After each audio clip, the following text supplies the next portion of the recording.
saya ingin tanya kalau kita ada kuliah tambahan bisa nggak, harinya apa gitu. Saya sih akan mengikuti saja kesiapan kalian. Sore juga tidak jadi masalah ya, pada maghrib gitu.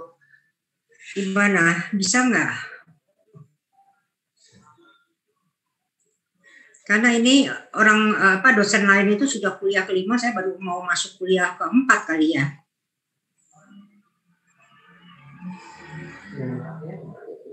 Kalau untuk hari ini hari apa ya Bu? Harinya kalau habis maghrib itu atau jam 4 lah ke sini. Jam 4 ke sini tuh relatif karena saya sudah tidak sudah pulang kantor, jadi bisa aja gitu. Anytime. Harinya terserah bagaimana kalian membaginya aja.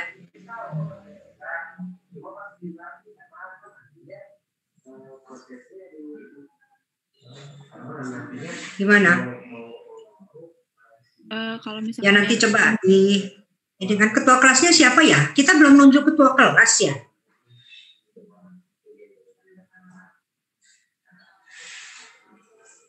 Ketua kelasnya siapa?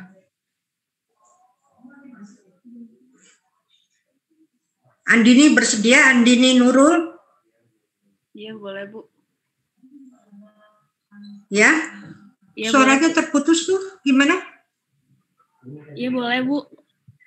Oke ya, jadi Andini sebagai ketua kelasnya, jadi nanti Anda mengkoordinasikan dengan teman-teman kira-kira kuliah tambahannya itu hari apa, ya. Kemudian juga yang kedua, memang saya perlu kuliah tambahan karena dalam minggu-minggu depan itu ada kemungkinan sebelum puasa itu saya ada beberapa harus ke klien di luar kota, sehingga yang ada kemungkinan kuliahnya tidak bisa terpenuhi gitu ya. Jadi gitu aja Andini, Anda coba koordinasikan lah supaya kita tidak ketinggalan materi gitu ya. Oke Bu.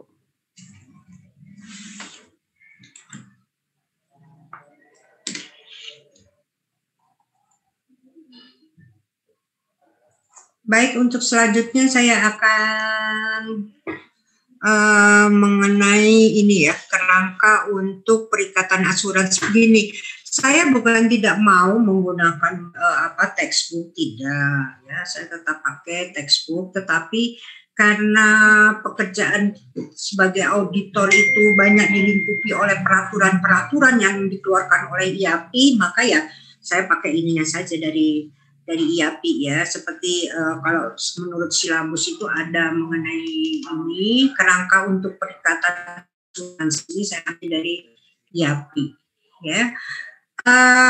Tadi pagi saya juga sudah memberikan kepada Anda kode etik ya, kode etik profesi akuntan publik. Udah di ini kan? Sudah ada ya? Halamannya juga cukup tebal itu, 300-an.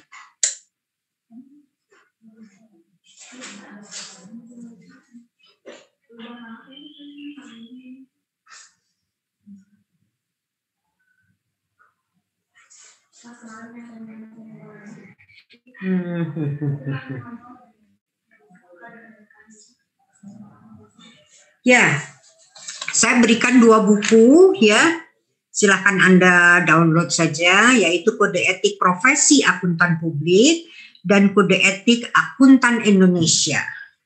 Kalau Anda berprofesi sebagai akuntan publik, maka Anda pakai bukunya Kode Etik Profesi Akuntan Publik, itu tahun berapa? 2020 yang terakhir.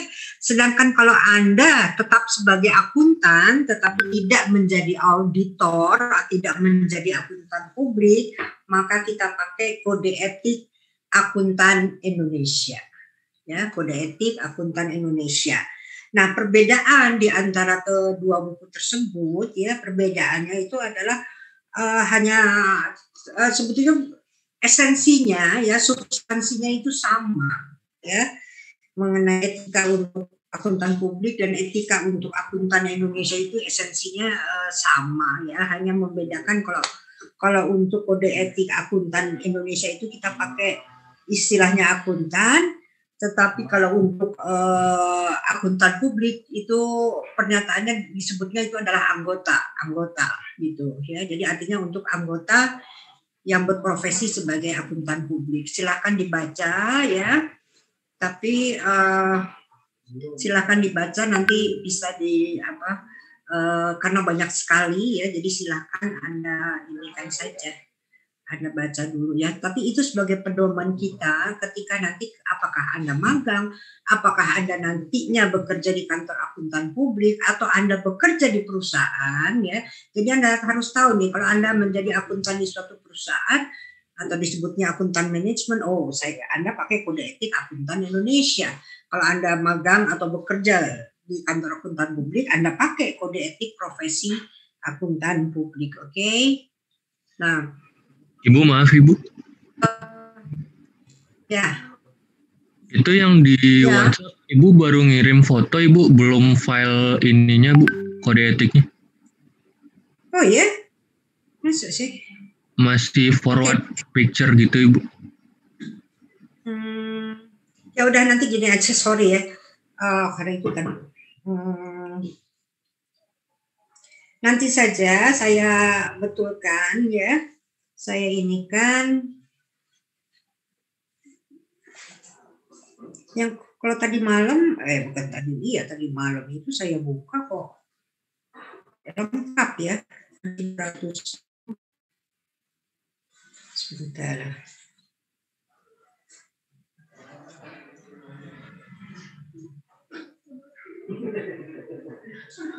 Harusnya pakai apa ya memforwardnya? Karena kalau yang saya punya itu lengkap. Harusnya pakai apa? Mungkin harus di-download dulu Ibu filenya di HP Ibu. Ya oke deh. Nanti saya inikan ya. Terima kasih. Nanti saya Baik, saya downloadkan ya. Baik ya. Ya itu untuk pegangan Anda ya, kalau ini mengenai etika bahwa kita sebagai profesi punya etika. Oke, baik. Nah, sekarang kita akan membahas mengenai kerangka untuk perikatan asuransi ya. Perikatannya itu apa sih yang disebut sebagai asuransi itu? Anda harus tahu asuransi itu kan suatu jasa pemberian informasi untuk memastikan sesuatu asuransi ya, memastikan sesuatu memastikan suatu hal yang dianggap memastikan suatu yang dianggap penting ya. Nah, dalam hal ini kita mempelajari tentang definisi dan tujuan perikatan asuransi ya. Ada dua katanya, ya, dua tipe perikatan asuransi yang dapat dilakukan oleh praktisi. Jadi sebetulnya asuransi itu bisa saja diberikan oleh oleh orang yang non akuntan, itu boleh saja, ya. Misalnya jasa penilai, dia itu kan praktisi profesional ya, tetapi tapi dia bukan seorang akuntan. Jasa penilai itu biasanya gini. Kalau perusahaan ingin mengetahui berapa sih nilai sekarang dari aktiva tetap yang saya miliki misalnya, nah dia gunakan jasa penilai tersebut ya, KJPP disebutnya ya. Nah itu, atau misalnya saya ingin tahu berapa sih nilai investasi saya pada suatu perusahaan. Nah itu juga pakai KJPP ya. Nah baik, kita lihat di sini ada perikatan yang memberikan keyakinan memadai, ada perikatan yang memberikan keyakinan terbatas. Apa bedanya antara memadai dan terbatas? Kalau memadai itu adalah, di sini dikatakan tujuan perikatan yang memberikan keyakinan memadai, ya, keyakinan memadai adalah untuk penurunan resiko perikatan asuran ke tingkat rendah yang dapat diterima dalam kondisi perikatan tersebut sebagai basis kesimpulan praktisi yang dinyatakan dalam bentuk positif. Sedangkan keyakinan terbatas itu adalah memberikan keyakinan terbatas, yaitu penurunan risiko perikatan asuran ke tingkat yang dapat diterima dalam kondisi perikatan tersebut, namun risikonya lebih besar daripada risiko dalam perikatan yang memberikan keyakinan memadai sebagai basis kesimpulan praktisi yang dinyatakan dalam bentuk negatif.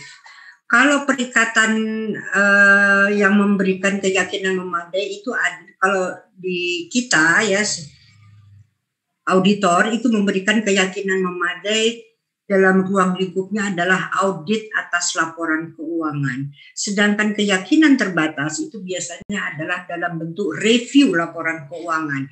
Nanti kita bahas ya, apa sih bedanya ruang lingkup audit dengan ruang lingkup dari review tersebut ya. Oke deh, itu the next barangkali.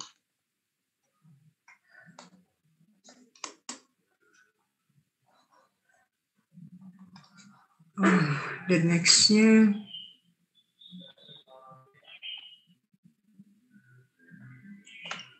nah, ruang lingkup dari kerangka perikatan. Tidak semua perikatan yang dilakukan praktisi, perikatan itu kalau bahasa umumnya itu adalah perjanjian ya, kesepakatan. Tidak semua perikatan yang dilakukan oleh praktisi merupakan perikatan asuransi. Suatu perikatan asuransi mungkin merupakan bagian dari perikatan lain yang lebih besar, seperti bila suatu perikatan jasa konsultan untuk akuisisi bisnis, itu bisa saja mencakup permintaan untuk memberikan asuransi tentang informasi keuangan historis atau prospektif. Dalam kondisi tersebut, kerangka ini hanya relevan terhadap bagian asuransi dari perikatan yang lebih besar tersebut. Jadi kalau perikatan yang lebih besar itu adalah perikatan jasa konsultan untuk akuisisi bisnis. Nah, bagian dari kalau kita akan mengambil alih ya, men-take over satu perusahaan katakan, ya.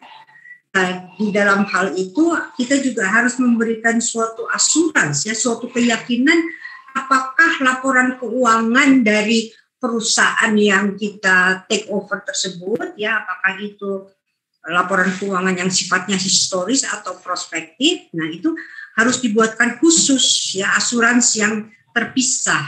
Ya, makanya di sini dikatakan tidak semua perikatan yang dilakukan praktisi merupakan perikatan asuransi. Ya, mungkin dia hanya merupakan suatu perikatan asuransi yang mungkin merupakan dari perikatan lain yang lebih besar. Yang lebih besarnya itu adalah akuisisi bisnis, sedangkan untuk yang perikatan yang tentang informasi asuransi tentang informasi keuangan historis itu adalah seperti asuransi terbatas, ya.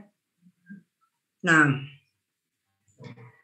kita sebagai praktisi ya bisa saja akuntan atau non akuntan yang disebutnya semua itu dalam kemasannya adalah praktisi bisa menerima perikatan asuransi hanya jika pengetahuan awam praktisi atas kondisi perikatan menunjukkan bahwa dia itu paham terhadap ketentuan etika profesi. Ya, etika profesi itu yang paling penting apa sih?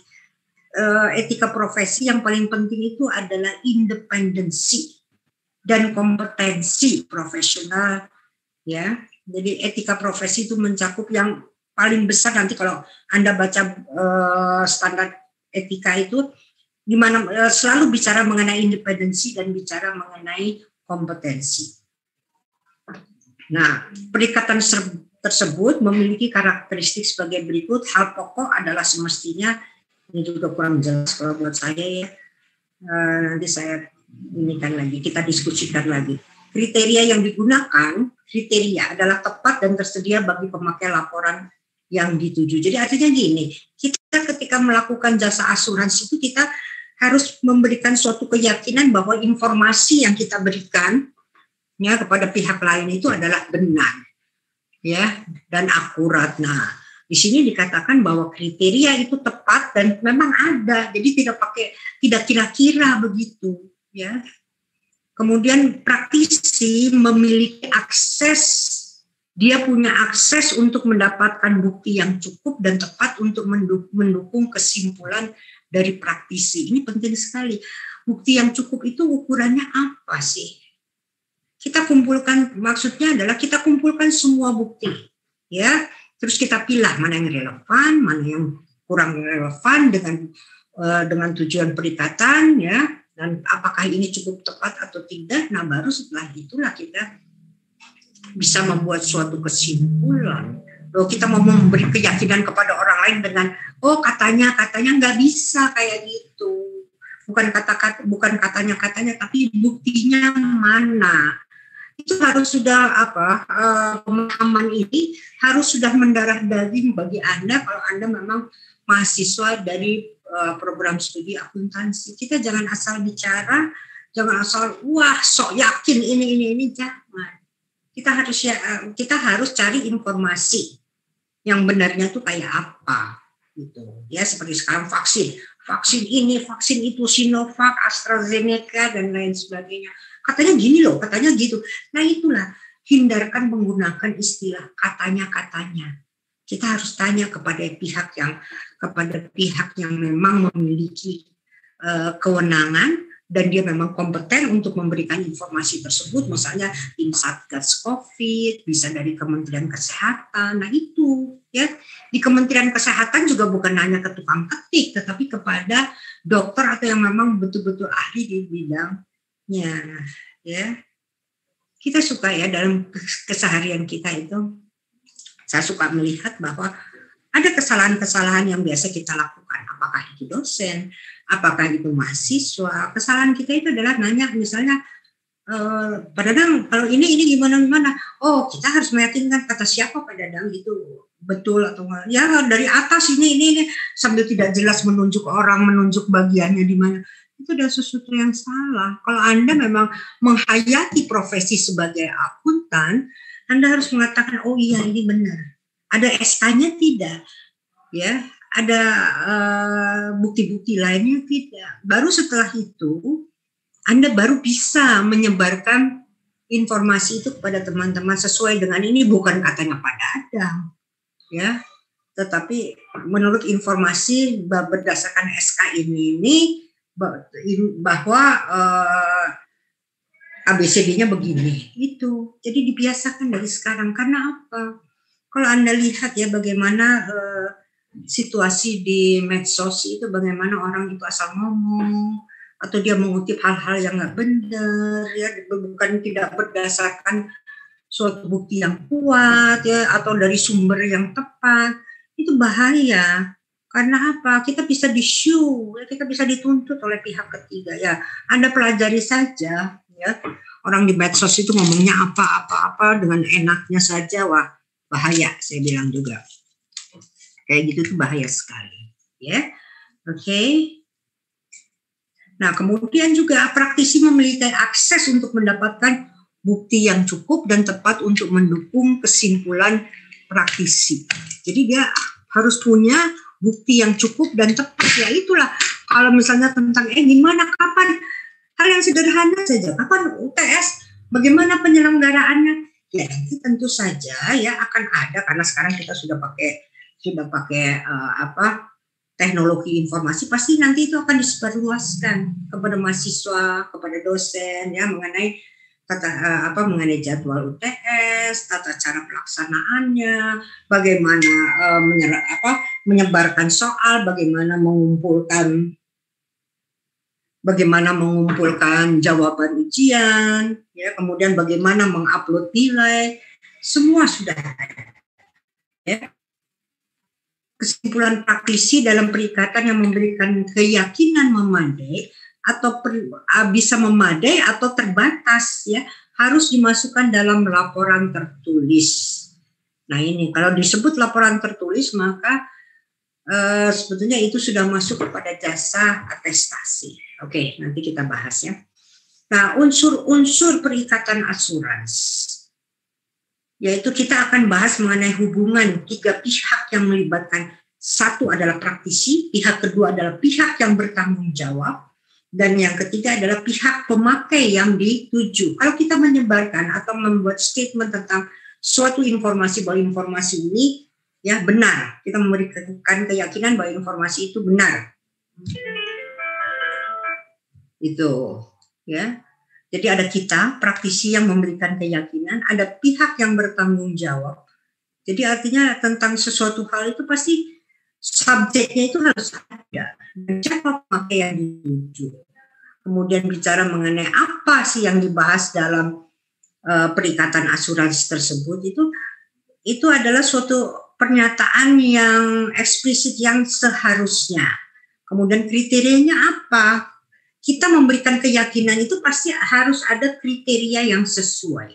Kriterianya 1 ini, 2 ini, 3 ini, seperti ya itulah. Kemudian punya bukti yang cukup dan tepat. Selanjutnya, suatu laporan asuransi bentuk yang sesuai dengan perikatan memberi keyakinan memadai atau keyakinan terbatas. Jadi kita di sini memberikan suatu laporan yang dalam bentuk yang sesuai dengan perikatan, yang memberikan keyakinan memadai atau memberikan keyakinan terbatas. Ya, ada laporannya, tertulis biasanya, ya. Jarang sekarang tidak tertulis itu.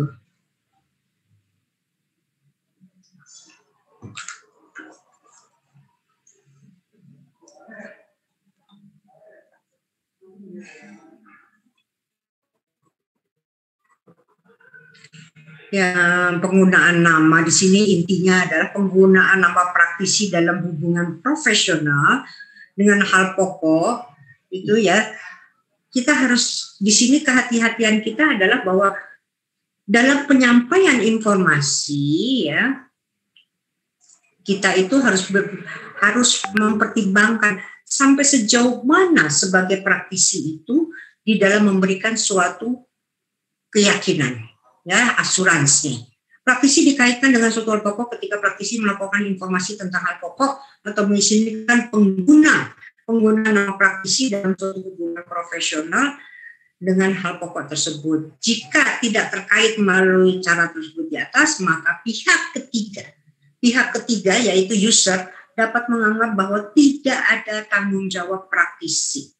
Jika praktisi menyadari bahwa ada pihak yang secara tidak semestinya menggunakan nama praktisi dengan mengkaitkannya dengan suatu hal pokok, maka praktisi harus meminta pihak tersebut untuk menghentikan tindakannya.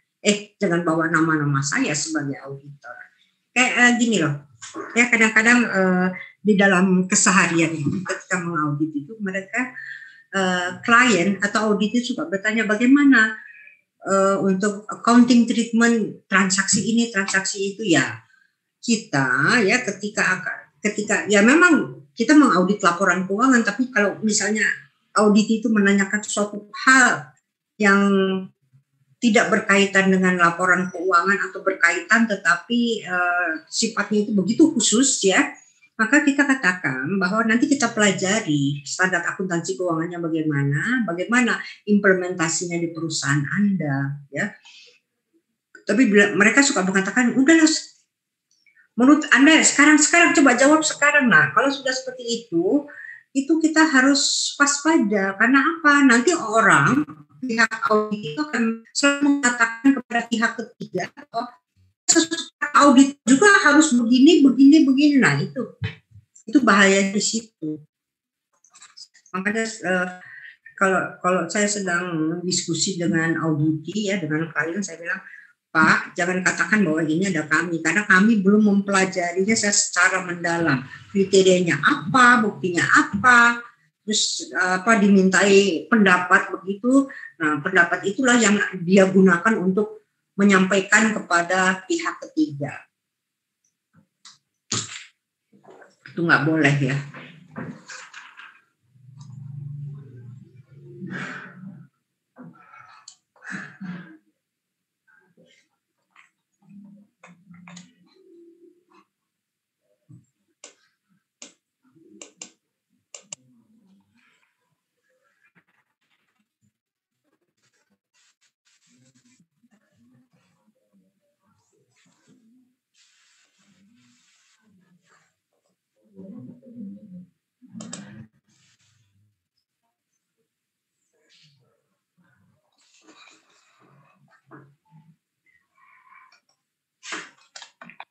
Kok nggak jalan?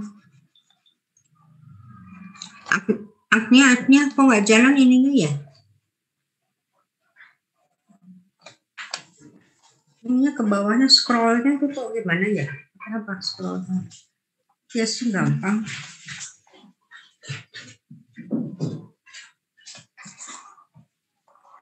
Udah habis Bu.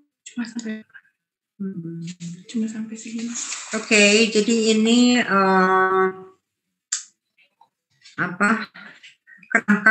kerangkanya dulu ya untuk perikatan. Silakan nanti memang gini, ini bahasa adalah bahasa standar, namanya juga standar profesi akuntan publik (SPAP). Sehingga bahasanya itu bukan suatu bahasa yang familiar, tapi nanti kita dalam bentuk, seharusnya sih dalam bentuk contoh-contoh ya, seperti apa gitu. Silakan aja kalau Anda mau ditanyakan perikatan assurance ya. Kemudian kita bahas mengenai auditing dan profesi. Ini saya download dari punya orang ya, tapi intinya adalah auditing dan profesi akuntan publik serta laporan keuangan. Yang akan kita bahas itu mengenai pengertian dari auditing, akuntan publik dan laporan audit ya. Nah, auditing itu apa sih ya? Ini pakai bahasa Indonesia sebetulnya di ARUNS itu juga ada ya. Suatu proses yang sistematis untuk memperoleh dan mengevaluasi bukti secara objektif mengenai pernyataan tentang kejadian ekonomi dengan tujuan untuk menetapkan tingkat kesesuaian antara pernyataan tersebut dengan kriteria yang telah ditetapkan atau istilahnya adalah established kriteria, serta menyampaikan hasil-hasilnya kepada pemakai yang berkepentingan ya. Jadi yang disebut sebagai proses sistematis itu berarti ya bahwa kita sudah menyusun tahapan-tahapan di dalam proses audit tersebut. Tahapan-tahapan itu biasanya dituangkan dalam bentuk apa? Program audit ya, di mana dalam program itu ada berbagai prosedur pemeriksaan kas, prosedur pemeriksaan piutang, prosedur pemeriksaan persediaan dan seterusnya ya. Nah, ini di dalam prosedur itu biasanya dinyatakan peroleh misalnya untuk periksa piutang ya, peroleh buku besar piutang, peroleh buku tambahan piutang dalam bentuk catatan atau kartu-kartu piutang per individual ya.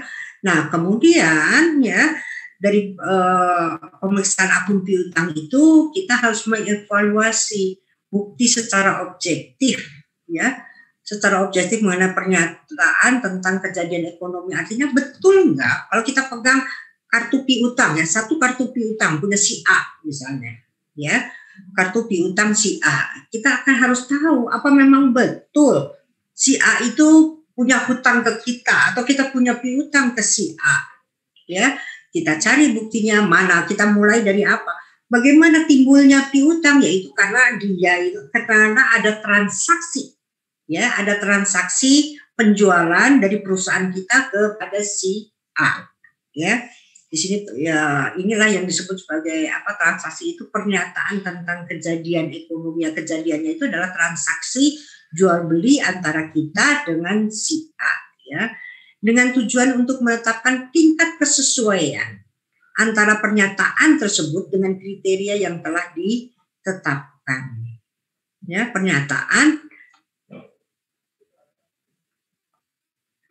pernyataan itu ya katakanlah untuk transaksi penjualan itu kriterianya apa ya, berarti memang ada permintaan dari si A ya dalam bentuk formulir sales order, pesanan, kemudian kita katakan itu sebagai piutang kalau barangnya itu memang sudah betul-betul menjadi hak milik dari si A ya, serta penyampaian hasilnya. Oke, piutang kepada si A ya, saldo per 30 Desembernya per 31 Desember adalah katakanlah 2 miliar. Angka itu udah betul kok, sudah saya periksa karena betul si A itu sebagai si A itu sebagai customer kita.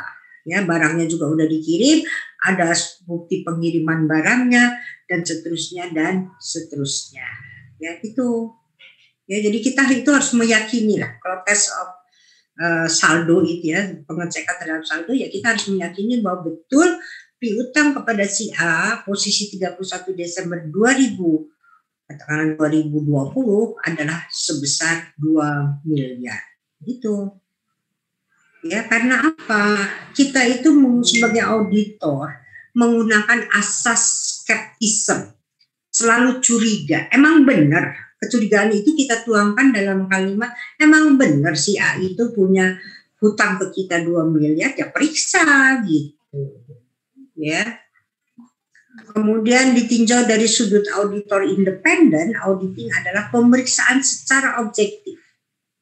Ya, objektif berarti betul-betul tidak memihak, ya, kemudian juga ada bukti-buktinya, ya. Jadi pemeriksaan secara objektif atas laporan keuangan suatu perusahaan atau organisasi yang lain dengan tujuan untuk menetapkan apakah laporan keuangan tersebut menyajikan secara wajar keadaan keuangan dan hasil usaha perusahaan atau organisasi tersebut. Jadi pemeriksaan objektif itu ya harus independen, ya.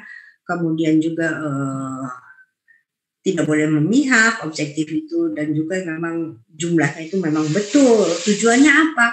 Tujuannya adalah untuk melihat apakah laporan, untuk mengevaluasi laporan keuangan itu sudah menyajikan secara wajar. Kenapa kita tidak mengatakan secara tepat di sini, tapi menggunakan istilah wajar? Kalau tepat itu berarti kita memeriksa semua dokumen, ya, memeriksa semua dokumen-dokumen yang relevan. Itu berarti satu populasi kita periksa, itu kita baru bisa katakan tepat. Tetapi ya di dalam auditing kita harus ingat bahwa pemeriksaan yang kita lakukan terhadap laporan keuangan itu menggunakan pendekatan sampel, ya, menggunakan sampling. Ya, menggunakan metode sampling. Jadi hanya sampel-sampel tertentu yang kita periksa. Oh, kalau gitu boleh semuanya, nggak bisa. Nanti Anda akan juga mempelajari berbagai metode sampling. Ya, mana sampling, mana sampel yang representatif untuk menyatakan bahwa laporan keuangan sudah disajikan secara wajar. Demikian juga dengan hasil usaha, itu laporan laba rugi dari suatu organisasi.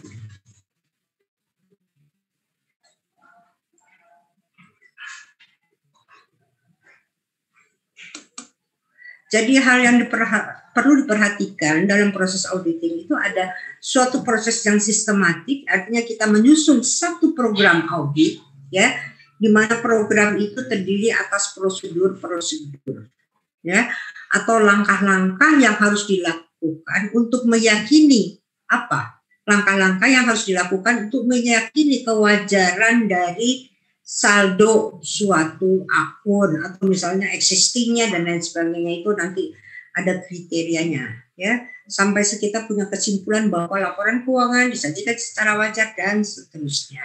Oke. Nah, kemudian kita memperoleh dan mengevaluasi bukti secara objektif, benar atau tidak, bukan yang dikasih mentang-mentang orang akuntansi di perusahaan itu adalah teman kita, makanya sok mana buktinya, padahal mungkin saja teman Anda itu menyembunyikan bukti atau fakta-fakta yang penting. Ya, makanya kita harus betul objektif, biarin aja mau teman, mau saudara, mau apa. Yang penting itu kita memeriksa dengan sebenar-benarnya. Kemudian pernyataan tentang kejadian dan tindakan ekonomi, ya itulah kita anggap itu adalah transaksi-transaksi yang dilakukan. Kemudian kita lihat tingkat kesesuaian dengan misalnya seperti penjualan, ya, transaksi penjualan. Kita tadi mau meyakini saldo piutang kepada si A. Kesesuaiannya adalah berapa jumlah yang dia pesan, ya, berapa jumlah yang barang yang datang masuk dalam laporan dia berapa, begitu ya kesesuaiannya. Kemudian apakah betul barang yang kita kirimkan kepada si A itu sudah berpindah hak kepemilikannya. Coba kalau secara ini hak kepemilikan barang itu, ya, hak kepemilikan itu sudah beralih dari penjual kepada pembeli, buktinya apa? Buktinya apa? Buktinya bahwa itu sudah berpindah, hak kepemilikan barangnya itu ditujukan dengan berita acara. Satu berita acara ya yang dibuat antara penjual dengan pembeli untuk menyatakan bahwa si A sudah menerima barang tersebut. Berarti sudah hak dia kan kalau dia katakan bahwa dia sudah menerima. Ya, itu. Gitu loh. Ya.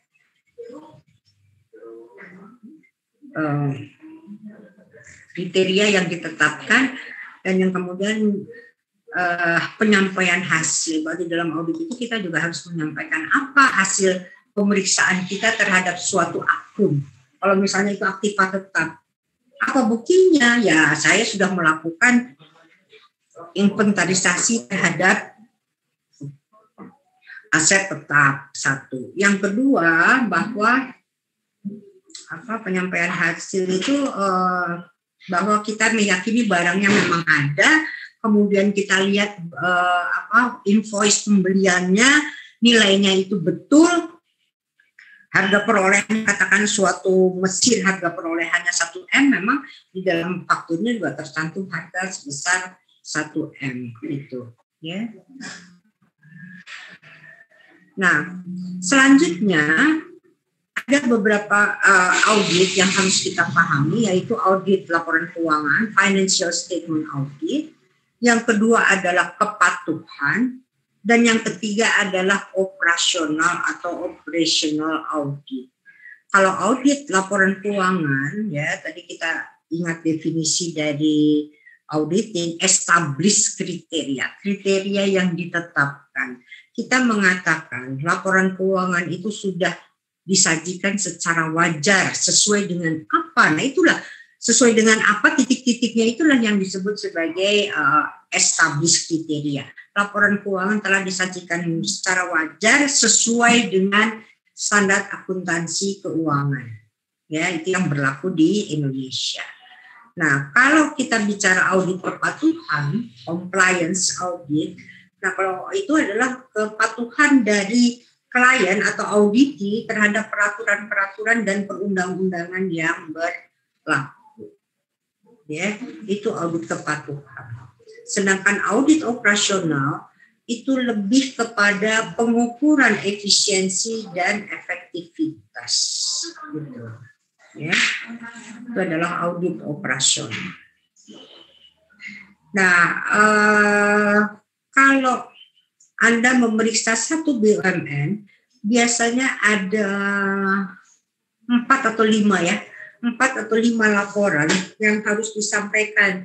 Ya, laporan audit itu ada 5, yang satu betul laporan audit atas laporan keuangan perusahaan. Yang kedua yang harus disampaikan adalah laporan kepatuhan, ya, audit kepatuhan, apakah patuh terhadap peraturan perundang-undangan, maupun yang satu lagi laporan audit kepatuhan terhadap sistem pengendalian internal. Ya, kemudian ada laporan tentang evaluasi terhadap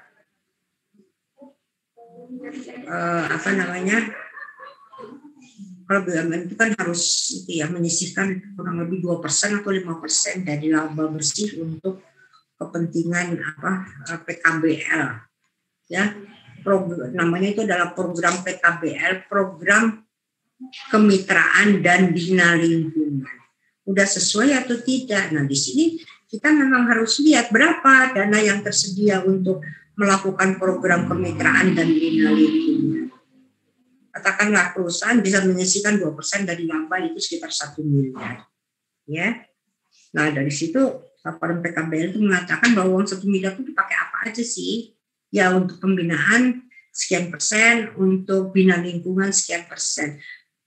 Kemitraan itu artinya gini, bahwa ada kewajiban dari BUMN itu untuk membina UMKM. Kayaknya sekarang digalakan sekali ya pembinaan UMKM dalam kondisi COVID ini. Jadi dia memberikan dana kepada UMKM itu yang sifatnya adalah dana bergulir. Ya, nah nanti kita lihat perkembangannya gimana nih. Bagaimana UMKM itu apakah menjadi lebih baik, ya, maju atau malah jadi bangkrut setelah memperoleh dana tersebut. Nah, supaya dana program PKBL ini efektif, maka dana yang diberikan kepada UMKM itu tidak gratis, tapi sifatnya adalah pinjaman. Nah, nanti kalau dia sudah mulai mengembalikan, ya, mengangsur pinjaman tersebut, dananya itu akan digunakan untuk membina UMKM lainnya. Itulah yang disebut sebagai dana bergulir, ya. Dana bergulir. Kemudian ya itu laporan PKBL. Jadi 4, yang satu lagi itu laporan ini ya biasanya manajemen risiko atau apa gitu ya, mengenai evaluasi terhadap risiko. Itu juga masuk sebagai salah satu laporan yang harus kita submit ketika kita melakukan audit atas suatu BUMN. Ya, yang susah tuh sebenarnya ini audit operasional. Karena apa? Standarnya apa sih efisien dan efektif? Itu sangat tergantung kepada proses bisnis yang berlaku di perusahaan tersebut. Ya, nanti ada. Nah, kemudian ada 3 tipe auditor menurut lingkungan pekerjaan auditing. Ada auditor independen, ya, ada auditor pemerintah, dan ada auditor internal. Ya, kalau auditor independen itu artinya auditor yang katakanlah bekerja, ya, di kantor akuntan publik yang sifatnya independen terhadap auditinya, ya. Nah, kemudian ada auditor pemerintah. Ini biasanya auditor pemerintah ada 2. Nah, kalau Anda tahu ya, ada yang namanya BPKP. BPKP itu sebetulnya adalah audit internal pemerintahan. Ya, BPKP ada. Nah, ada auditor yang bekerja sebagai suatu lembaga di bawah di bawah presiden, tetapi sifatnya non kementerian, yaitu BPK, Badan Pemeriksa Keuangan. Nah, itu adalah auditor eksternal terhadap seluruh badan pemerintah, ya, itu BPK. Dan kemudian ada satu lagi, yaitu auditor intern. Auditor intern atau disebut juga sebagai internal auditor. Internal auditor itu ada 2, ada internal auditor di perusahaan, ya, non pemerintah, jadi artinya swasta. Ada juga auditor intern yang bekerja di lembaga pemerintah, itu disebutnya sebagai Irjen, ya, Inspektorat Jenderal, ya, di suatu kementerian. Itu mereka yang bekerja di Irjen itu sifatnya adalah auditor pada badan pemerintah. Nah, kalau kita ditanya, apa sih sebetulnya perlunya laporan keuangan itu diaudit oleh akuntan publik? Perlunya apa? Nah, di sini kan timbul permasalahan bahwa karena ada suatu masalah bahwa pengguna laporan keuangan itu tidak bisa melakukan akses langsung. Pertama, dia tidak bisa akses langsung ke perusahaan, ya. Pengen lihat laporan keuangannya kayak gimana, nggak bisa. Katakan kayak gitu, even itu adalah stakeholder, ya, pemangku kepentingan, misalnya bank, pajak, ya, pihak-pihak lainnya, ya, kan dia nggak akan ngobrak-ngabrik bagaimana nyusun laporan keuangannya. Tapi dia berkepentingan terhadap informasi di dalam laporan keuangan tersebut. Kemudian, pihak internalnya itu adalah penyaji laporan keuangan. Nah, pihak stakeholder atau pemangku kepentingan itu ingin meyakini apakah laporan keuangan yang disajikan oleh penyaji atau disajikan oleh perusahaan itu udah benar atau tidak. Ya, oleh karena itulah mereka mensyaratkan seperti bank, kan dia juga tidak tahu persis ini benar-benar atau belum sih laporan keuangan nasabahnya. Nah, makanya dia memerlukan atau pihak stakeholder memerlukan jasa dari akuntan publik, ya. Nah, siapa yang disebut sebagai akuntan publik? Akuntan publik adalah akuntan yang telah memperoleh izin dari Menteri Keuangan untuk memberikan jasa akuntan publik di Indonesia. Nah, di Kementerian Keuangan ada satu unit organisasi yang disebut sebagai P2PK ya, untuk ini. Aduh, saya kok jadi lupa namanya P2PK itu, tapi dia unit yang artinya diberi kewenangan oleh Menteri Keuangan untuk memberikan izin untuk akuntan publik maupun izin untuk pembukaan kantor akuntan publik ya dari P2PK itu. Jadi ada ya. Jadi kita tidak boleh sembarangan, sama seperti kalau itu adalah kalau lawyer itu pasti dari Kemenkumham ya. Itu. Sedangkan kalau dokter itu dari Kementerian Kesehatan. Ada yang memberikan izin praktek kepada para dokter tersebut. Nah, mengenai regulasi. Jadi agar akuntan publik itu bisa dipercaya sebagai pihak yang independen ya di dalam mengevaluasi laporan keuangan, maka ada regulasi ini semua akuntan publik di Indonesia itu paham yang namanya Undang-Undang Nomor 5 Tahun 2011 tentang siapa yang boleh disebut akuntan publik, bagaimana cara dia berpraktek ya, dan juga PMK Peraturan Menteri Keuangan Nomor 17 Tahun 2008 tentang jasa akuntan publik. Jadi Anda kalau mau berpraktek sebagai akuntan publik atau sebagai orang staf yang bekerja di kantor akuntan, Anda akan tahu bahwa seorang, kalau di dalam undang-undang maupun di dalam PMK 17 itu dikatakan bahwa seorang partner itu hanya boleh mengaudit selama 3 tahun berturut-turut terhadap satu klien. Nah, nanti setelah 3 tahun ya harus berpindah kepada orang lain. Kalau kantor akuntan publiknya itu adalah partnership ya, partnership di mana dia itu punya beberapa partner, maka tahun pertama sampai ketiga oleh si A, kemudian tahun keempat sampai keenam oleh si B, tahun ke-7 sampai dengan 7, 8, 9, tahun 7 sampai dengan 9 kembali lagi ke si A, itu boleh saja. Ini semua diatur melalui PMK 17 ya. Nah, karena akuntan publik itu memberikan jasa assurance ya, atestasi sebetulnya, memberikan jasa atestasi ya, dia itu harus menjadi siapa saja yang boleh menjadi yang boleh memberikan jasa tersebut, yaitu dia harus menjadi anggota IAPI ya, Asosiasi Profesi, dan ini adalah satu-satunya asosiasi profesi yang diakui oleh pemerintah. Karena apa? Bisa aja kalau misalnya dia bilang saya praktek sebagai akuntan publik, saya nggak usah ujian akuntan publik, yang penting saya bikin kantor akuntan. Ya, saya bikin kantor akuntan, ada namanya, ada capnya dan lain sebagainya, terus Anda sebarkan tuh laporan laporan audit Anda untuk pihak lain. Emang dipercaya oleh masyarakat kan? Ya. Kalau ya calon auditinya atau auditinya itu benar, pasti dia bilang Anda memang terdaftar sebagai akuntan publik, mana surat izinnya, ya surat izinnya. Kemudian kalau misalnya ini mana surat izin prakteknya mana, dan seterusnya itu ditanyakan, ya. Dan hampir pada perusahaan yang benar sih selalu menanyakan hal tersebut. Nah, di sini kita bicara ada jasa asuransi, ada jasa atestasi, dan jasa non-asuransi ya. Nah, kalau jasa asuransi itu adalah jasa profesional independen yang meningkatkan mutu informasi. Dia itu sifatnya memberi keyakinan mengenai mutu informasi bagi pengambil keputusan. Nah, kalau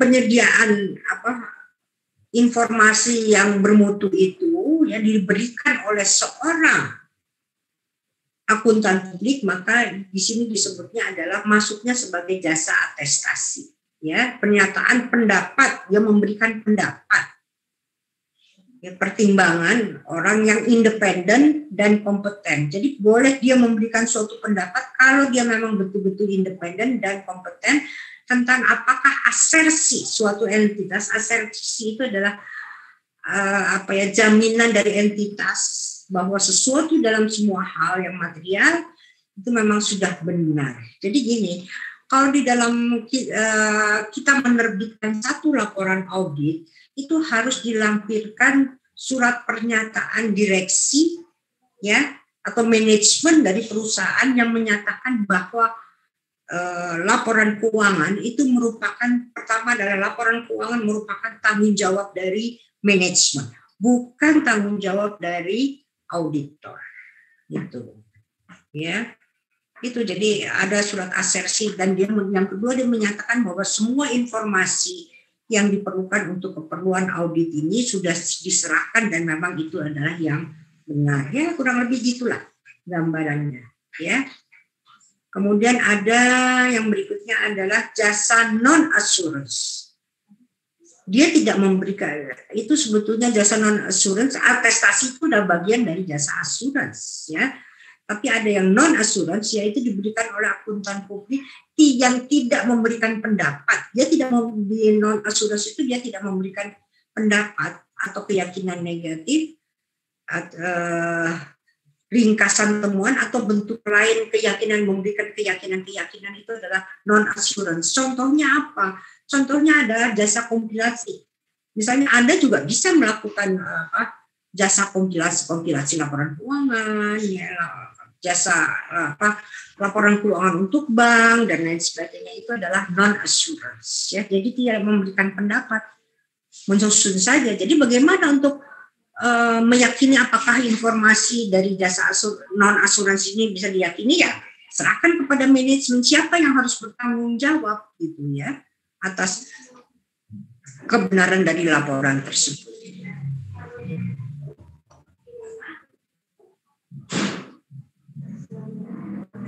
Kemudian ada yang namanya perizinan, ya ini berlaku 5 tahun, ya dapat perpanjang. Jadi selalu akuntan itu harus selalu mengajukan permohonan untuk menjadi akuntan publik, ya. Ada persyaratan-persyaratannya.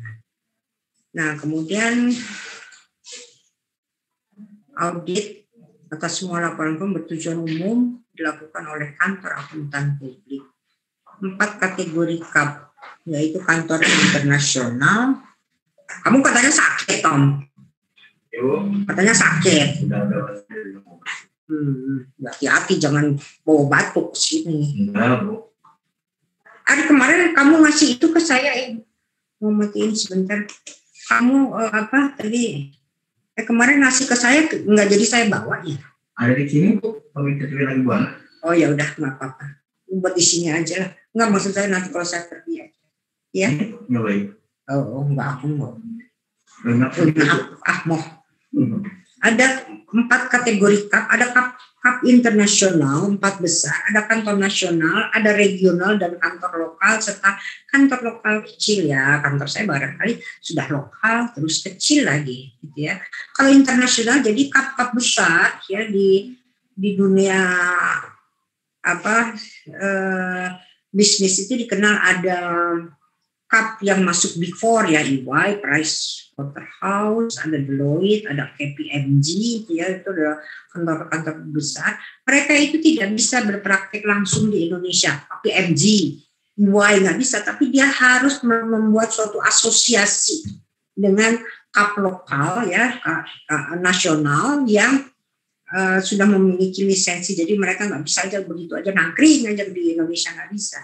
Harus berafiliasi atau berasosiasi dengan kantor akuntan publik di Indonesia, apakah itu yang skalanya nasional. Kalau nasional itu artinya dia punya beberapa cabang, punya cabang-cabang di beberapa kota di Indonesia. Kalau regional, ya itu dia hanya di satu tempat aja, misalnya hanya di Jakarta, hanya di Bandung dan seterusnya. Kemudian lokal, ya kantor setempat hanya di Tasik aja, ya, dan kecil lagi. Nah, apa yang menjadi kegiatan dari KAP? KAP itu dalam prakteknya menyediakan jasa audit, ya, serta jasa atestasi dan assurance. Audit itu sebetulnya juga jasa merupakan jasa asuransi, ya, yang jenisnya adalah atestasi dan dia memberikan pendapat, ya. Jasa tambahannya bisa saja dia boleh melakukan kompilasi ya, menyusunkan laporan keuangan, bikinkan perhitungan pajak dan jasa konsultasi manajemen, bisa melakukan penilaian usaha, boleh-boleh saja ya. Kemudian juga forensik, bukan akuntansi forensik ya, audit forensik bisa, audit internal. Audit internal itu juga memang betul adalah audit yang dilakukan secara internal di satu perusahaan. Nah, kalau perusahaannya kebetulan tidak punya internal auditor, dia bisa mensubkontrakkan outsourcingnya ke kantor akuntan. Tolong deh, saya minta staf untuk audit internal. Loh, kenapa kok nggak sekalian saja diaudit? Ya, kata kaknya itu. Nanti audit internal itu, kalau audit laporan keuangan cenderungnya lebih kepada kewajaran laporan keuangan. Tetapi kalau audit internal itu lebih melihat kepada compliance ya, kepatuhan, kemudian juga operational audit, melihat efisiensi dan efektivitas. Berarti ruang lingkupnya itu masing-masing ya, berdiri sendiri ya, itu. Kemudian juga bisa kita menjadi penasihat teknologi informasi, misalnya saya pengen ganti software untuk akuntansi ini, ya bisa minta jasa dari akuntan publik. Kalau Anda tertarik ya, Anda juga bisa menjadi ahli di bidang teknologi informasi. Kalau di dalam audit itu adalah audit IT ya. Kita itu selalu menggunakan jasa atau melakukan audit IT itu suatu keharusan, karena sudah tidak ada lagi rasanya ya perusahaan ya, kecuali UMKM kali ya, yang tidak menggunakan software di dalam memproses data akuntansi. Oleh karena itu, sebagai auditor ya, kita memberikan jasa tersebut, kita bisa mengevaluasi atau mengaudit atas teknologi informasi yang dilaksanakan oleh perusahaan. Kita bisa evaluasi udah benar atau enggak, ada yang kurang atau apa begitu ya. Anda bisa kalau memang tertarik itu ambil IT audit ya. Karena pekerjaan itu bisa dilakukan secara freelance, nggak usah harus dia bekerja di satu kantor akuntan. Hanya kalau ada kantor akuntan butuh jasa dia, hubungi Anda untuk melakukan khusus audit IT tersebut ya. Nah, kemudian kita juga harus paham nih, kalau Anda nanti menjadi akuntan publik, apa sih fungsi dari IAPI? IAPI itu adalah suatu badan atau suatu organisasi yang menaungi seluruh kegiatan yang dilaksanakan oleh akuntan publik, termasuk di dalamnya menentukan standar, peraturan, ya, interpretasi terhadap standar, juga melakukan fungsi pendidikan, ya, fungsi pendidikan. Jadi artinya begini, sebagai seorang akuntan publik ya, seperti saya itu wajib mengikuti pendidikan yang disebut sebagai PPL, pendidikan profesi berkelanjutan sebetulnya, pendidikan profesi. Nah itu setiap kali dilakukan pelatihan itu ada yang 4 SKP, ada yang 6 SKP, ada yang 8 SKP. Sebagai akuntan publik saya harus memenuhi SKP itu ya, minimal adalah 40 SKP ya. Kemudian juga dia mempublikasikan berbagai bahan, bagaimana pedoman audit untuk usaha kecil dan menengah, pemutakhiran secara periodik atas kodifikasi standar profesional dan kode etik. Nah, ini semua yang menerbitkan harus dari IAPI. Ya, kemudian juga IAPI tidak berdiri sendiri, tetapi dia membangun networking, membangun jaringan baik dengan Kementerian Keuangan P2PK dalam hal ini, maupun dengan OJK juga termasuk di dalamnya, ya, dengan pasar modal dan lain-lainnya, ya. Nah, kalau standar yang berlaku itu, kalau Anda baca itunya SPAP-nya itu ya, standar profesi akuntan publik, itu terdiri atas 4 bagian, 5 sebetulnya, ya, 5 bagian. Yang pertama dia bicara mengenai kode etik profesi, yang kedua mengenai standar umum, yang ketiga standar pekerjaan lapangan, dan yang kelima adalah standar pelaporan. Sedangkan standar internasional dan International Standard of Auditing, ya, ISA. Nah, ketika kita menjalankan praktek audit, ya kita akan mengeluarkan, kita akan ketika kita sudah selesai melakukan audit, kita menerbitkan suatu laporan audit, ya, di mana isi dari laporan audit itu adalah hasil audit yang telah kita, hasilnya apa, temuan-temuan kita apa dari audit yang sudah kita lakukan, ya. Dan ini juga tidak langsung kepada masyarakat luas, ya, jadi tidak bisa udah kita audit PT ABC misalnya, ya, terus kita sebarkan, tidak bisa. Ya, laporan audit itu adalah hak milik dari auditi. Biar auditi yang menyebarluaskan kepada pihak yang berkepentingan terhadap perusahaan auditi. Ya, jadi buat kita sembarangan ini nih hasil auditnya ini enggak. Saya juga tidak bisa memberikan kepada Anda, even Anda sebagai mahasiswa, ya tidak bisa saya berikan laporan, memberikan contoh laporan, nggak bisa. Kita boleh memberikan laporan kalau memang sudah ada izin dari pemberi izin dari audit, baru boleh. Misalnya Bank Mandiri minta, Bu, Anda mengaudit ini PT Alam Sejahtera. Oh iya betul, laporan auditnya mana, sok, boleh saja. Silakan, laporan audit kami sudah ada pada PT Alam Sejahtera. Silakan hubungi. Nah, kemudian tapi kita ingin tahu lebih detail, baik, berarti Bapak ingin mengevaluasi, mereview kertas kerja kita, baik, silakan hubungi kepada PT Manajemen Alam Sejahtera untuk memberikan izin kepada surat pernyataan pemberian izin kepada Bank Mandiri untuk mereview kertas kerja dari PT Alam Sejahtera, kertas kerja audit KKP, kertas kerja pemeriksaan, ya, dari audit atas PT Alam Sejahtera. Nah, laporan audit yang baku itu terdiri atas paragraf pengantar, paragraf lingkup, dan paragraf pendapat. Ya, pengantar, kami telah melakukan pemeriksaan terhadap, kami telah melakukan audit atas laporan keuangan PT ABC terdiri atas neraca, laba rugi, dan arus kas, gitu kan. Ruang lingkupnya adalah bahwa audit dilakukan sesuai dengan standar profesi akuntan publik, kemudian apa saja, dan pendapat, menurut pendapat kami bahwa laporan keuangan dari PT Alam Sejahtera sudah disajikan secara wajar. Ya, kurang lebih gitulah. Oke. Ada pertanyaan, silakan. Kayaknya memang begini. Ini tuh baru pedoman-pedomannya saja. Ya, nanti praktisnya ya nanti kita pelajari di dalam audit ini. Nah, kita bahas sekarang seperti kemarin sudah saya sampaikan bahwa kalau Anda tertarik untuk menjadi akuntan publik, ada yang harus ada yang harus Anda ada proses yang harus Anda lalui, yaitu ujian untuk menjadi akuntan publik. Ya.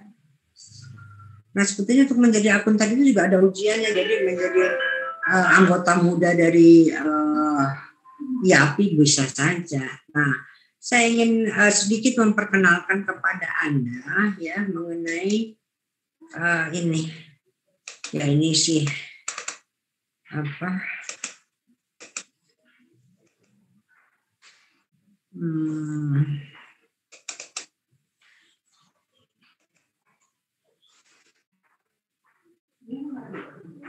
ini mengenai soal tanya jawabnya. Anda harus paham ini tanya jawab ini, ya, karena ini nanti apakah nanti UTS, ya, yang dalam jangka pendek UTS, UAS, atau yang lainnya, ya, yang lainnya itu pasti salah satu soalnya itu adalah multiple choice. Kami dari tim dosen itu mulai membiasakan pada Anda untuk memberikan soal tidak hanya essay, tetapi juga multiple choice, ya, karena ini ya nanti kalau Anda ujian CPA, ya, itu ini akan keluar juga. Jadi kita membiasakan saja. Ini kita nanti bahas, tapi saya mau break sebentar, ya, kira-kira 5 menit lah. Break sebentar 5 menit, Anda bisa pelajari soalnya ini. Ya, nanti kita jawab sama-sama lah. Kita belum sampai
Coba lihat. Baik, kita lanjutkan lagi. Ya.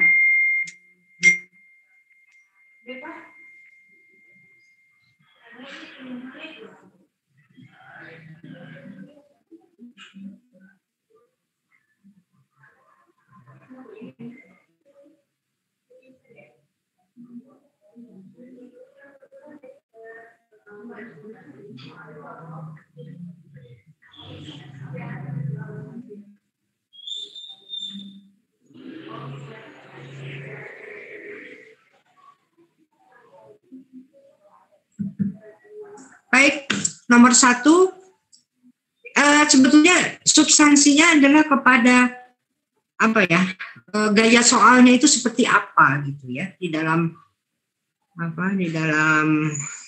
kita menginikan kita mengerjakan soal multiple choice ini ya. Itu gayanya saja, isinya mau bisa macam-macam ya, tetapi Anda harus di sini memang kelihatannya kok gampang ya karena jawabannya tersedia, tapi sebenarnya tidak, karena kalau Anda tidak baca ya soal multiple choice ini secara hati-hati, Anda bisa terjebak begitu. Demikian juga dengan jawaban-jawaban ini dari A sampai dengan D ya. Baik, nomor 1 ini adalah setiap jasa di mana kantor akuntan publik mengeluarkan suatu laporan mengenai keandalan, reliabilitas dari suatu asersi. Asersi itu adalah pernyataan manajemen ya tentang kebenaran laporan keuangan ya, atau dari pihak yang dibuat oleh pihak ketiga. Ini merupakan apa? Jawabannya apa? Jawabannya adalah attestation service, jasa atestasi. Ya. Accounting and bookkeeping tidak, karena dia tidak mengeluarkan suatu report mengenai keandalan. Justru kita kalau accounting and bookkeeping service itu berarti kita menyusun laporan keuangan yang handal. Ya, handal itu kriterianya adalah sesuai dengan standar akuntansi keuangan, kemudian juga sudah benar, tepat, itu adalah accounting and bookkeeping service. Kemudian tentu saja bukan management advisory service ya, bukan jasa pemberian nasihat untuk manajemen, tidak, karena dia tidak bicara mengenai reliability of an assertion. Ya, dia itu adalah atestasi, jasa atestasi yang merupakan bagian dari assurance, yang memberikan pendapat terhadap informasi yang dia sajikan. Oke, udah bisa difahami. Kalau nggak ada, kita ini kan silakan saja Anda berikan komen ya. Kemudian yang kedua, ada 3 jenis jasa atestasi yang umum diberikan oleh akuntan publik, adalah audit, review, and other attestation service. Tidak masuk seperti itu ya. Audit, verification, and other attestation service juga tidak. Review, verification, and other attestation service. Oh, ini nih. Jawabannya adalah A ya. Kita itu jasa atestasi bisa audit, bisa review. Kalau review itu lingkupnya lebih sempit daripada audit. Ya. Dan other attestation service, jasa atestasi yang memberikan pendapat untuk hal-hal lainnya. Jadi jawabannya adalah A. Nah, organisasi yang bertanggung jawab untuk memberikan oversight ya, suatu pandangan untuk auditor dari public company, untuk perusahaan publik disebutnya apa? Organisasi yang bertanggung jawab untuk pemberian oversight itu lebih kepada pengertian ya memantau, ya mengatur dan lain sebagainya. Untuk auditor yang melakukan audit terhadap perusahaan-perusahaan publik, yaitu PCAOB, Public Company Accounting Oversight Board. Kemudian nomor 4, Provision of Sarbanes-Oxley Act. Ya, ini adalah suatu undang-undang Sarbanes-Oxley ini muncul ketika ada kasus Enron ya. Nah, Sarbanes-Oxley Act ini ya di Indonesia juga menggunakan yang sama ya, mengadopsi juga Sarbanes-Oxley Act ini ya. terutama untuk auditor-auditor yang melakukan audit terhadap perusahaan-perusahaan publik. Jadi jawabannya adalah C. Kemudian pernyataan most commonly ya, yang biasanya umum dimasukkan dalam audit financial statement itu adalah statement apa? Statement yang biasanya diaudit ya, yang masuk dalam audit financial statement itu terdiri atas apa saja? Jawabannya adalah D, statement of financial position, neraca, laba rugi, dan statement of cash flow. Ini yang paling umum ya.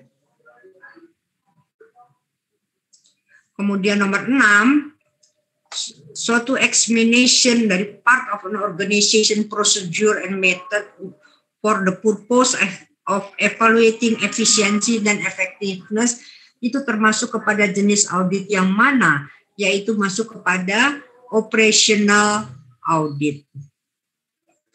Ya, kemudian nomor 7, which of the following service, manakah jasa dengan lowest level of assurance about company's financial statement. Yang paling rendah itu adalah review terhadap laporan keuangan.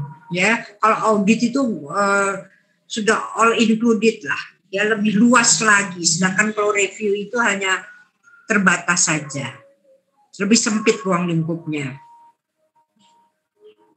Dalam audit laporan keuangan, data laporan keuangan, the primary concern itu terhadap apa?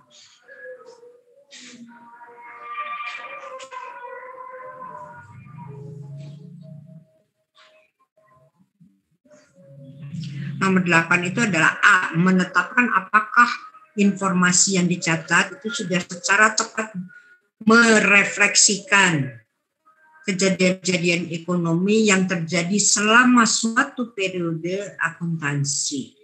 Jadi jawabannya adalah A. Nomor 9, which one of the following is more difficult to evaluate secara objektif? Yang secara objektif itu adalah yang C ya. Jawabannya adalah C. Sulit sebetulnya mengukur efisiensi dan efektivitas operasi. Ya.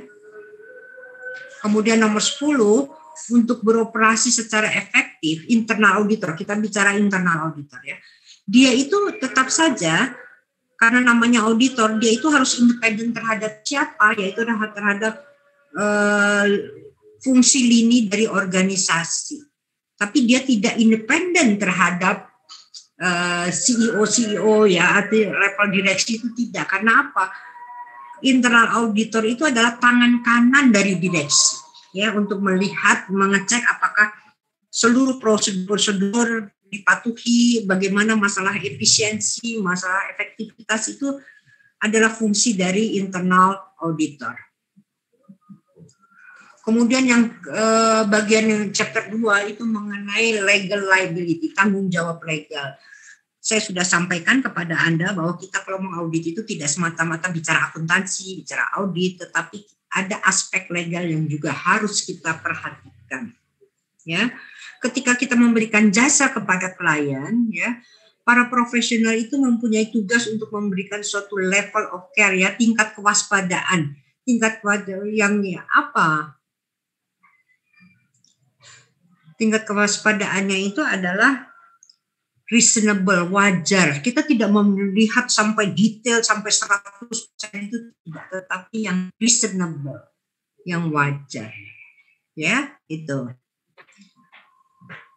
Kemudian, which of the following may give rise to a business failure? Manakah dari hal-hal di bawah ini yang bisa menimbulkan kegagalan bisnis?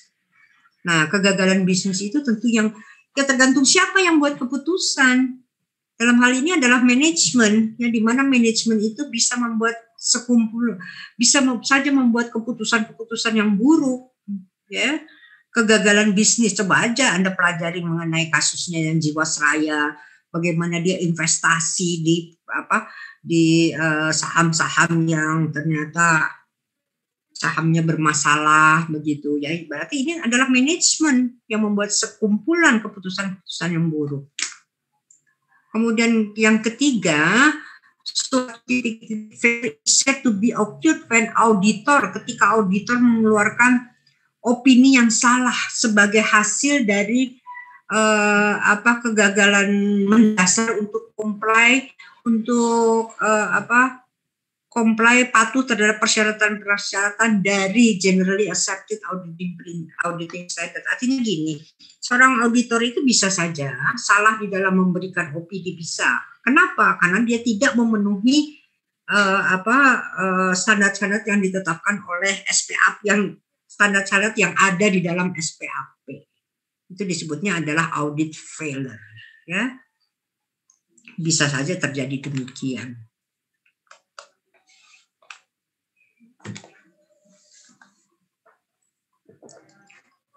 Kemudian yang 4 ini kita bicara mengenai standard of due care, to which the auditor diharapkan untuk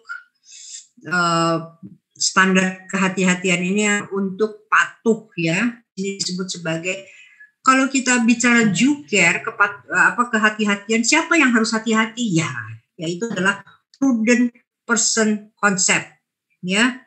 Prudent person concept. Ini pengertian prudent ini coba nanti Anda baca lagi di bukunya Arus, itu ada. Kemudian yang kelima, absence of reasonable care, ya, tidak adanya kehati-hatian yang memadai that can be expected, yang dapat diharapkan seseorang di dalam sekumpulan situasi, dalam suatu situasi tertentu, merupakan definisi dari apa? Ordinary negligence, ya, kelalaian umum, ya. Kalau gross negligence itu ada kelalaian secara menyeluruh. Ada constructive fraud, kecurangan yang konstruktif, ya. Kemudian ada fraud juga, kecurangan, ya. Privity of contract exist itu bikin kontrak itu kontrak untuk perikatan itu biasanya ada antara auditor dengan klien. Kemudian nomor 7, there are a number of things, ya, ada beberapa hal that bahwa IAPI merepresentasikan profesi itu sebagai secara keseluruhan, dan ini bisa mengurangi, can do the reduce exposure, untuk mengurangi kemungkinan timbulnya tuntutan hukum terhadap akuntan publik. Satunya apa? Satunya itu yang betulnya itu adalah sanksi, ya, memberikan sanksi. Ini ada IAPI, ya, AICPA atau di Indonesia IAPI, itu bisa memberikan sanksi kepada anggota-anggotanya untuk perilaku dan kinerja yang tidak tepat, ya. Nah, nomor 8 itu adalah dalam hubungannya dengan audit laporan keuangan. Independent auditor bertanggung jawab untuk kegagalan dia mendeteksi kecurangan yang cukup material bila apa?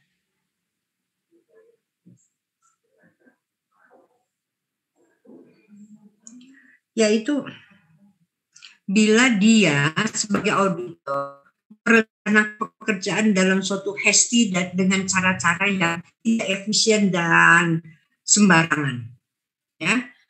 Nah, jadi jawabannya adalah B. Kemudian nomor 9, according to statement on auditing standard number 1, ini audit standar umum, tanggung jawab auditor terhadap kegagalan mendeteksi kecurangan itu timbul apa? Nomor 9 itu jawabannya adalah C. Ketika failure, kegagalan itu secara jelas-jelas berasal dari kegagalan untuk comply, ya. Jadi artinya timbul itu karena dia itu tidak mematuhi standar profesional akuntan publik SPAP. Jadi jawabannya adalah C, ya. Nah, nomor 10, kegagalan suatu pihak untuk memenuhi kewajibannya yang bisa menyebabkan injury, menyebabkan kerugian kepada pihak lainnya, to whom duty was suatu tugas itu harus dikerjakan itu adalah namanya breach of contract. Jadi dia menyalahi kontrak, ya. Nah, yang ketiga mengenai etika. Masyarakat has attached a special meaning to the term profesional. Yang punya kode etik itu adalah para profesional. Perusahaan juga punya kode etik, tapi itu disebutnya adalah kode etik perusahaan sebagai suatu organisasi. Sedangkan kalau profesional itu lebih mengarah kepada individu-individu. Seorang disebut profesional kalau dia itu adalah apa? Person yang diharapkan untuk melakukan sendiri pada higher level than the requirement of society laws or regulation. Jadi seorang disebut profesional ya itu artinya ya expert lah ya, dia punya kompetensi higher level than the requirement of hukum dan peraturan-peraturan yang berlaku di masyarakat. Jadi jawabannya adalah B. Kemudian yang kedua, di profesional kode etik pelaku profesional untuk setiap profesi itu disebutkan alasannya apa? Alasan need for public confidence, untuk kebutuhan untuk memperoleh kepercayaan dari masyarakat tentang kualitas jasa dari profesi. Ya, jadi kenapa harus ada kode dari perilaku profesional ya? Itu karena kebutuhan untuk memperoleh keyakinan public confidence in quality of service dari profession. Jadi jawabannya adalah A. Kemudian independence dalam auditing itu bisa berarti dua. Sebenarnya ada dua ya. Taking an unbiased point, di suatu pandangan yang tidak bias, tidak menyimpang ya. Jawabannya adalah C. Kemudian nomor 4, ketika CPA itu mampu memelihara sikap independen dalam memenuhi tanggung jawab, sikap independent attitude, sikap independen dalam memenuhi tanggung jawabnya, ini menunjukkan independensi apa? Kita mengenal dua, ya. Ada pengertian independensi, yaitu independence in fact dan independence in appearance. Mana ini jawabannya? Apakah kalau dia menjaga sikapnya itu adalah independent attitude in fulfilling their responsibility, itu adalah in fact-nya ya, jadi jawabannya adalah A. Kemudian in fact, kemudian in appearance juga harus terlihat independen. Sebagai contohnya ini, kadang-kadang kita itu tanpa disadari kalau sudah mau kerja, udah ayo kita siang rame-rame ke tempat, ayo nanti cuma mengajak auditor untuk makan-makan, itu menunjukkan bahwa dia tidak independence. Nanti orang lain lihat loh, kok auditor itu akrab sekali dengan auditinya ya, begitu. Nanti gimana? Nah itu in appearance ya. Jawabannya adalah A, in fact. Kemudian which of the following statement is not true? The CPA firm will lose independence kalau apa? Akan kehilangan kalau if any partner ya, jika ada partner di kantor itu bertanggung jawab untuk audit engagement in client. Oh, dia itu terlibat kalau misalnya partner kita itu ya terlibat untuk audit engagementnya, penugasan audit untuk memperoleh stok memperoleh sahamnya klien, ya berarti dia firmnya bukan personnya tetapi kantornya dia itu akan kehilangan independensi karena ada satu partner yang terlibat dalam pembelian saham dari perusahaan klien. Yang kedua, kalau manajer yang memberikan non-attest service ya, non attestation service to defend acquire stock in the, nah ini juga manajernya juga sama ya. Kalau dia sampai ada hubungan lain atau ada hal lain sifatnya berhubungan bisnis dengan klien, itu menunjukkan tidak independen kan akuntan tersebut. Dia beli sahamnya klien gitu ya, sama. Ini juga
baik, saya lanjutkan lagi ya, maaf tadi terganggu.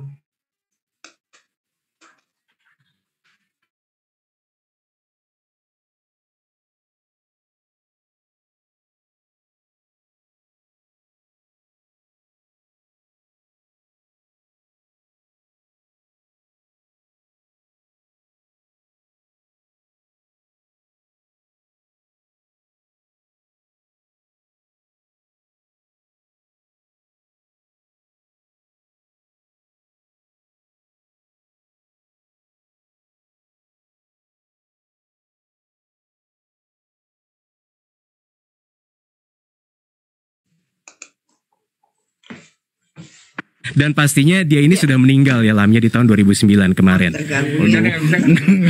Itu gak boleh dibercandain. Kita doain aja semoga diterima. Untung gue gak punya sosial media, jadi kalau gue bercanda gak bisa Jadi kita simak aja langsung lagunya. Ini lagunya.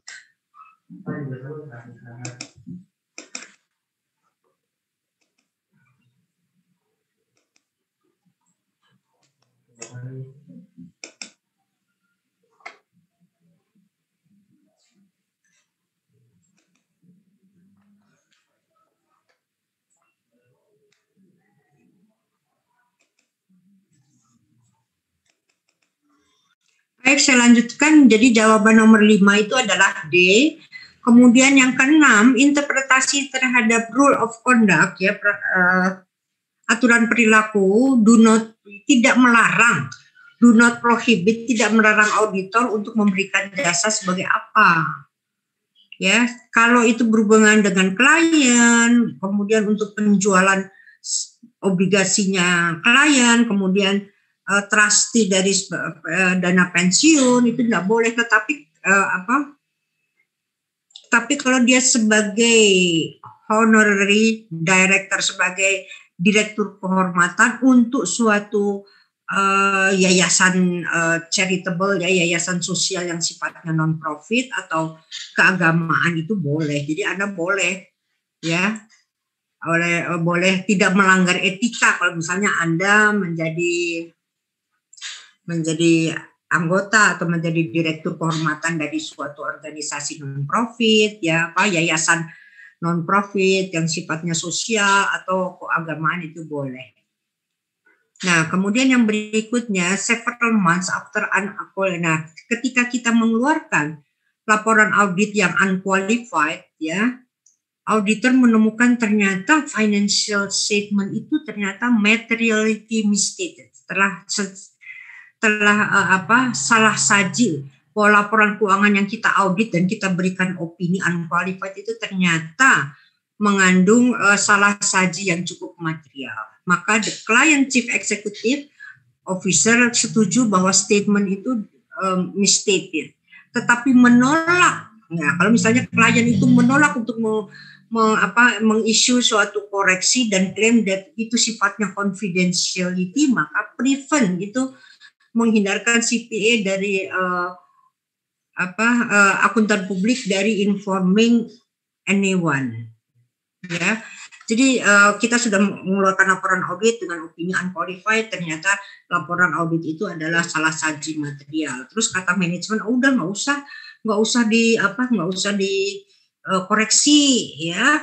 Dan mereka mengatakan ini sifatnya rahasia loh, sehingga auditor tidak bisa memberitahukan kepada siapapun bahwa laporan keuangan itu sebetulnya salah atau salah saji material. Nah, dalam hal ini pilihan kita adalah kalau untuk nomor 7 ini adalah yang salah itu adalah manajemen dan auditor punya kewajiban untuk issue revise correct audit report. Kita biasanya melakukan yang namanya reissue laporan audit, ya, reissue, diterbitkan kembali. Meskipun CEO itu akan tidak merevisi dan juga mengkoreksi financial statement. Asal kita yakin memang ada salah saji material, kita reissue laporan auditnya dan kita nyatakan kepada masyarakat atau kepada pihak-pihak yang berkepentingan bahwa telah dilakukan reissue terhadap laporan audit. Ya. Jadi jawabannya adalah D. Nomor 8. Anggota atau akuntan publik may not perform untuk contingent fee any professional service untuk klien for whom the members firm melakukan suatu apa, meskipun dia melakukan yang namanya audit atau review. Jadi gini, bahwa penentuan fee audit itu sudah disepakati bersama antara auditor, antara kantor akuntan dengan auditi, ya, yang akan diperiksa. Nah, kalau bicara contingent fee itu berarti kan kalau di dalam kontrak itu sudah fix fee-nya berapa. Yang disebut sebagai contingent fee itu adalah kalau gini, artinya fee itu bisa berubah-ubah tergantung bagaimana opini dari akuntan. Itu kalau dia memberikan opini unqualified, fee-nya sekian. Kalau kualifikasi sekian, disclaimer sekian, itu namanya contingent fee. Tidak boleh kita. Ya sudah, kalau fee-nya 100 juta, ya sudah 100 juta saja. Even kita melakukan yang namanya audit atau review. Ya. Nah, kalau ada sebagai konsultan ya, itu ada memang, atau sebagai pengacara, terutama pengacara ya. Kalau misalnya si kliennya itu ya memenangkan suatu perkara, itu ada contingent fee-nya. Ya, jadi selain fee yang sudah sepakati ditambah dengan contingent fee, jadi semacam bonus lah ya. Untuk pengacara itu boleh, atau kita sebagai konsultan keuangan ya memberikan jasa untuk menyusunkan laporan keuangan untuk pihak bank, kita negosiasi dengan bank dan lain sebagainya. Kita boleh dapat yang namanya contingent fee, jadi tambahan dari yang fee yang sudah kita sepakati, atau itu semacam fee untuk success fee begitu ya namanya tuh, istilahnya demikian. Jadi jawabannya adalah C ya. Untuk audit maupun review kita tidak menerapkan yang namanya contingent fee. Kemudian nomor 9, CPA itu dilarang from which following form, ya pokoknya jawabannya itu udah jelas D ya. Menggunakan frasa ya atau pernyataan guaranteed largest tax refund in town. Jadi saya bisa memberikan untuk bisa mengembalikan dana pajak ya. Apa namanya itu lupa saya kalau di pajak itu. Jadi ada katakanlah kalau ada klien itu kelebihan bayar pajak, dia bisa mengusahakan restitusi pajak. Saya pokoknya bisa mengusahakan yang paling optimal. Itu nggak boleh ya. Nah, jadi jawabannya adalah D, nomor 9 dan nomor 10. CPA may provide bookkeeping service untuk their non-public audit client. Boleh dia memberikan jasa bookkeeping kalau kliennya itu adalah perusahaan yang non-public. But there are a number of conditions that must be met if the auditor is to maintain his or her independence. Ya, tetap saja meskipun dia melakukan bookkeeping service, kalau dia melihat ada transaksi yang harus dicatatnya begini, tapi klien meminta, oh jangan catatnya begini aja, nggak bisa, dia tetap harus menjaga independensinya. Mana dari kondisi-kondisi di bawah ini yang memang tidak perlu dilakukan? Jawabannya itu adalah B. The client must hire. Yang tidak perlu itu adalah dia tidak perlu hire external CPA untuk mengapprove semua journal entries yang disiapkan oleh auditor. Jadi auditor menyusunkan laporan keuangan, tapi karena satu dan lain hal ternyata pencatatan atau jasa pembukuannya itu, jasa akuntansinya itu tidak disepakati oleh klien, maka dia tidak perlu ya, klien itu tidak perlu meng-hire external CPA untuk meng-approve seluruh journal entries yang disiapkan oleh auditor. Di sini dikatakan which of the following condition is not necessary, bukan sesuatu yang perlu dilakukan. Ini nggak perlu. Karena apa? Kita itu di sini dikatakan bahwa tetap dia harus, meskipun hanya melakukan jasa bookkeeping ya, tetapi dia tetap harus menjaga, memaintain atau memelihara independensinya. Jadi dia tidak perlu, misalnya klien itu meng-hire eksternal CPA loh, ini dikerjakan oleh auditor loh, oleh akuntan. Laporan keuangannya sudah disusun oleh auditor, oleh akuntan. Jadi CPA itu approve all journal entries, enggak kayak gitu, tetap saja ya. Kita harus menjaga independensi kita. Tidak perlu klien itu meng-hire akuntan publik di sini. Ya, oke. Baik, ada pertanyaan, silakan.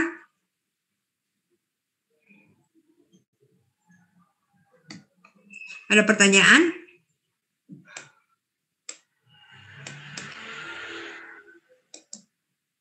Ibu, saya mau bertanya. Silakan. Bu, kalau misalkan AUP, saya ini ya, forward ulang itu yang tadi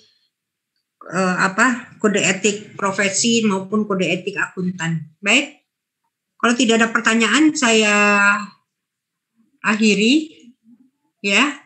Ada yang mau tanya enggak?